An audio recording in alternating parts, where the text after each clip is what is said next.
It is also a tone word and hence very useful in the reading comprehension section also. The first word that I've brought today is euphoria. Euphoria is a state of intense excitement or happiness, some feeling of elation that lasts in our mind for some time is euphoria. I've brought a number of synonyms of this word.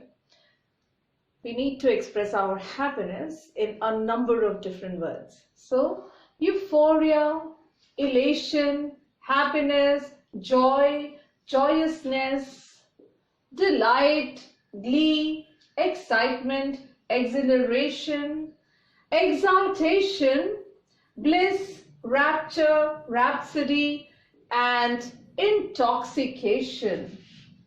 Because a state of extreme happiness is akin to intoxication. The next word that I brought is eulogy.